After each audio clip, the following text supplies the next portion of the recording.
राधे राधे दोस्तों, आप लोग की पढ़ाई कैसी चल रही है। अब मैं नई तरीके से थोड़ी पढ़ाई स्टार्ट कर दी है।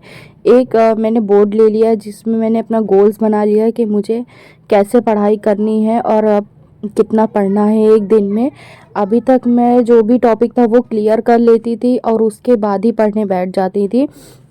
लेकिन अब मैंने अपना गोल सेट कर लिया है कि मुझे कितना पढ़ना है, मतलब संस्कृत मैथ। इससे क्या होता है ना, थोड़ा सा सरल रहता है कि हमें जैसे एक टॉपिक ख़त्म हो गया तो दूसरे टॉपिक में अब हमको क्या पढ़ना है।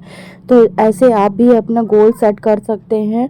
और अब तो होली भी ख़त्म हो गई है, तो अब आप अच्छे से अपनी पढ़ाई पे लग जाइए। किसी भी वक्त नोटिफिकेशन आ सकता है सीटेट का, क्योंकि सुनने में आ रहा था कि 15 से 16 तारीख के बाद यानी 17-18 तारीख तक नोटिफिकेशन आ जाएगा सीटेट का। तो मेहनत देखिए आपकी है, आपको ही पढ़ाई करनी है, कोई दूसरा तो पढ़ाई करने आएगा नहीं। तो मेहनत जब आप ही को करनी है तो फिर अच्छे से आप पढ़ाई करने लग जाइए, ताकि कहीं ये दिक्कत ना हो कि अभी आपने रह गया। क्योंकि जब हम पेपर दे के निकलते हैं तो ये लग रहता है कि थोड़ा सा और पढ़ लिया होता तो ज़्यादा अच्छा रहता और ज़्यादा अच्छे से हमने पढ़ाई की होती। लेकिन आप ये चीज़ मत सोचिएगा कि अभी आपने थोड़ा सा पढ़ लिया तो और अच्छा होता। तो इससे अच्छा है कि आप पहले ही पढ़ाई में अपने मन लगा लीजिए और अपनी अच्छे ढंग से मतलब पढ़ाई कर लीजिए, सारे टॉपिक क्लियर कर लीजिए। अगर आपको नोट्स चाहिए हो तो नोट्स वगैरह मैंने प्लेलिस्ट में डाल दी है। सीटेट की जितनी भी इंफॉर्मेशन है वो भी मैंने सीटेट की डाल दी है कि कब फॉर्म आएगा, कैसे पढ़ाई करनी है, कौन से सब्जेक्ट से शुरू करना है, मतलब सब कुछ मैंने डाल दिया है।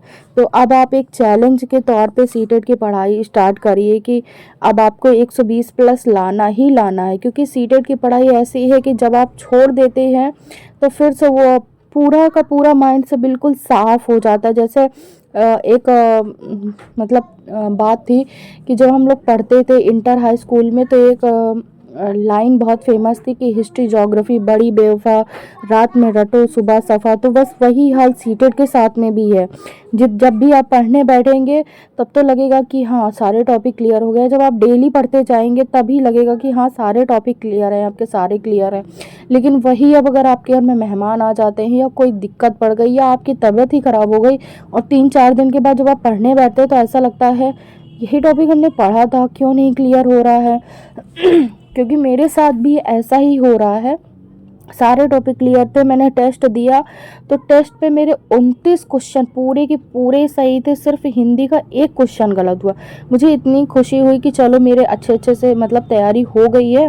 और जब मेरे घर में मेहमान थे और मेहमान जब चले गए तो फिर मैं नेक्स्ट डे जब पढ़ने बैठी तो पहले तो मन नहीं लग रहा था, बहुत कोशिश की बहुत ज़्यादा। तो फिर मैंने कोशिश किया तो थोड़ी बहुत देर तक मन लगा, मतलब फिर 3-4 घंटे तक मैंने पढ़ा होगा। फिर इसके बाद फिर मन नहीं लगा, बार बार मैं बुक्स रख दे रही थी और बिल्कुल भी मन नहीं लग रहा था पढ़ने में। फिर मैंने सोचा चलो आज जितना मैंने पढ़ लिया है उतना इनफ है। फिर मैंने नेक्स्ट डे क्या किया कि फिर से अपना रिवीजन चालू किया और अपना गोल सेट किया। क्योंकि मैंने उस दिन अपना गोल सेट नहीं किया था, सोचा कि चलो ठीक है कोई बात नहीं, इतना डिस्टरबेंस हो ही गया है तो चलो एक दिन का और सही। लेकिन वो एक दिन का नहीं, वो काफ़ी दिन का डिस्टरबेंस था और बहुत ही प्रॉब्लम हो रही थी पढ़ने में। और फिर इसके बाद समझ में ही नहीं आ रहा था कौन सा टॉपिक क्लियर हो चुका है, कौन सा बचा हुआ है।